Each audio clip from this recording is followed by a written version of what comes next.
Subscribe करें खबर plus 18 को और प्रेस करें इस बेल को कि खबरों के लिए बने रहें हम। 2 दिन पहले अखिल भारतीय कांग्रेस कमेटी के अध्यक्ष और हमारी यूपी की चेयरपर्सन पूर्व प्रधानमंत्री डॉक्टर मनमोहन सिंह सभी लोगों ने कांग्रेस पार्टी का एक घोषणा पत्र जारी किया जो आने वाले लोकसभा चुनावों में हमारी प्रतिबद्धता और देश के प्रति जो संकल्प है उसका विवरण शब्दों में किया है। मैं ऐसा मानता हूं कि लगभग 1 साल से ज़्यादा कांग्रेस पार्टी ने अध्ययन किया। लगभग 2 दर्जन राज्यों में हमारी पार्टी के मैनिफेस्टो कमेटी के अध्यक्ष चिदम्बरम जी, पूरी टीम अलग अलग लोगों से मिली, किसानों से, नौजवानों से, पूरे समाज के अलग अलग वर्ग के लोगों से खुले वातावरण में चर्चा करने के बाद जो इतने बड़े देश के नाना प्रकार के भौगोलिक, सामाजिक जो हमारे समीकरण हैं उन सबको समझकर एक समावेश तैयार किया गया। और 1 साल की कड़ी मेहनत के बाद कांग्रेस पार्टी का ये जो मैनिफेस्टो है ये मैं समझता हूं एक बहुत ही क्रांतिकारी दस्तावेज है। जिन जिन लोगों ने इसका अध्ययन किया है या इसको पढ़ा है वो समझ जाएंगे कि कांग्रेस पार्टी ने जो जनता के साथ वादा किया है वो उसमें कहीं भी अतिशोक्ति नहीं है। सच्चाई में से निकलकर आज के समाज की जो चुनौतियां और जो जरूरतें हैं उनको संज्ञान में लेकर कांग्रेस पार्टी ने एक बहुत ही होलिस्टिक, बहुत ही व्यापक और दूरगामी मैनिफेस्टो हमने तैयार किया है। सबसे प्रमुख, सबसे बड़ी जो मैं समझता हूं गेम चेंजर है 2019 के लोकसभा चुनावों को लेकर, वो घोषणा राहुल जी पहले कर चुके थे, आज इस घोषणा पत्र में मौजूद है। न्याय योजना, न्यूनतम आय की योजना। इस देश में लगभग 200 देश हैं, दुनिया में 200 देश हैं।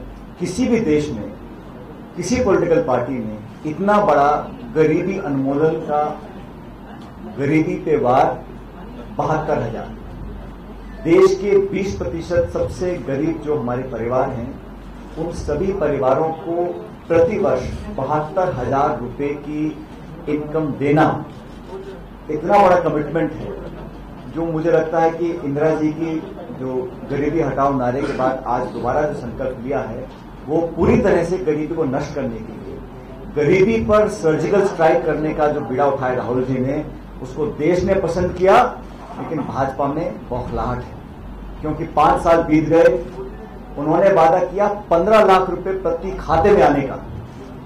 हम भी कह सकते थे 20 लाख, 25 लाख, लेकिन सारी अर्थव्यवस्था समझकर विशेषज्ञों से चर्चा करने के बाद 72,000 रुपए प्रति वर्ष देश के सबसे गरीब 20% परिवारों को जाएगा। ये कांग्रेस पार्टी का कमिटमेंट है। और खास बात यह कि जो पैसा जाएगा ये उन परिवारों में जो महिलाएं हैं उनके खाते में जाएगा, ताकि महिला सशक्तिकरण की तरफ और एक इक्विटेबल डिस्ट्रीब्यूशन, महिलाओं को केंद्र बिंदु बनाकर इस योजना की परिकल्पना की गई है। न्याय की योजना एक ऐसी योजना है जिसमें कोई जाति, कोई धर्म और किसी प्रकार का भेदभाव नहीं होगा। मनमोहन सिंह जी के कार्यकाल में यूपीए 2 में 1 और 2 मिला के 14 करोड़ लोगों को गरीबी रेखा से ऊपर हम लोग लेकर आए थे। और आज जो हालात उत्पन्न हुए हैं मैं दोहराना नहीं चाहता हूं, लेकिन 5 साल में एक तो अर्थव्यवस्था का भट्टा बिठाया है और जो भी आंकड़े सरकार लेकर आती है उस पर खुद भाजपा के नेता भी और अनेक लोग आशंकाएं जताते हैं। एनएसएसओ का एक आंकड़ा आने वाला था जो बेरोजगारी से संबंधित था। पिछले 48 सालों में बेरोजगारी दर इतनी कभी नहीं बढ़ी जितनी वर्तमान में आज मौजूद है। बहुत बड़ा चिंता का विषय है। इसी को देखकर कांग्रेस पार्टी ने कहा कि हमें रोजगार क्रांति लानी है।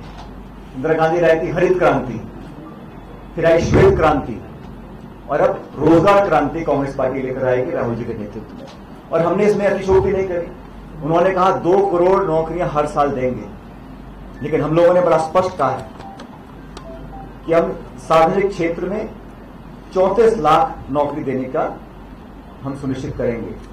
इसमें जो 4 लाख तो सरकारी पद खाली पड़े हैं उन पोस्ट को भरेंगे, और प्रत्येक ग्राम पंचायत में हम सेवा मित्रों के पद का नियोजन करेंगे और 10 लाख ग्राम पंचायतों के माध्यम से लोगों को, नौजवानों को रोजगार देंगे और राज्य सरकारों की भी लगभग 20 लाख पद खाली पड़े हैं। निवेश को प्रोत्साहन देना, युवाओं को रोजगार देना, देश की अर्थव्यवस्था में जो न्याय योजना के माध्यम से अधिक धनराशि आएगी, उससे कंजम्पशन का डिमांड बढ़ता है और फिर ग्रामीण क्षेत्र में जो अर्थव्यवस्था ठप पड़ी थी उसको पुनर्जीवित करने का काम नोटबंदी के बाद, जीएसटी के बाद इस योजना के माध्यम से हम लोग करने जा रहे हैं। एक ऐसा निर्णय हम लोगों ने लिया है जो भाजपा की सोच के विपरीत है। एक रेल बजट अलग से आता था, भाजपा ने उस रेल बजट का समापन कर उसको आम बजट में डाल दिया, लेकिन कांग्रेस ने कहा है कि 2019 में 23 मई के बाद जब नई सरकार का निर्माण होगा कांग्रेस के नेतृत्व में, तो उसमें हम लोग अलग से एक कृषि बजट लेकर आएंगे। देश के किसानों को पता होना चाहिए पारदर्शी तरीके से कि सरकार ने कितना आउटले रखा है और क्या आउटकम उसका रहा है। तो अलग से कृषि पर एक कृषि बजट बनकर आएगा लोकसभा के अंदर, पार्लियामेंट के अंदर। ये बहुत बड़ा एक घोषणा हम लोगों ने करी है। किसान, मैं समझता हूं आज इस 2019 के लोकसभा चुनावों में सबसे प्रासंगिक, सबसे महत्वपूर्ण मुद्दा है।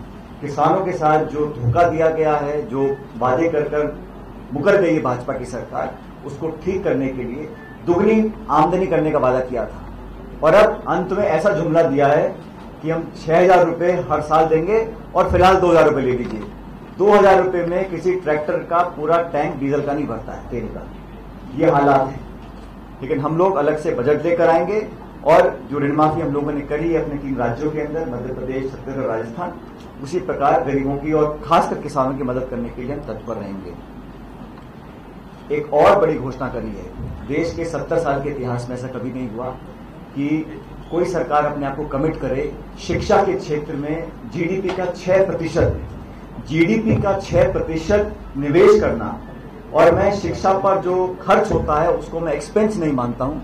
हमें लगता है कि शिक्षा में जो खर्च है वो इन्वेस्टमेंट है आने वाली पीढ़ी के लिए। प्राथमिक शिक्षा, हायर एजुकेशन, टेक्निकल एजुकेशन, इस नौजवान देश को शिक्षित और अच्छी गुणवत्ता वाली शिक्षा मिलेगी, तभी हम 21वीं शताब्दी की चुनौतियों का सामना कर सकेंगे। पूरी दुनिया में जो प्रतिस्पर्धा है उसमें भारत आगे बढ़े, इसके लिए शिक्षा में निवेश बहुत जरूरी है। उसके लिए हम लोग 6% अपना इन्वेस्टमेंट करेंगे जीडीपी का। सब्सक्राइब करें खबर प्लस 18 को और प्रेस करें इस बेल को। खबरों के लिए बने रहें।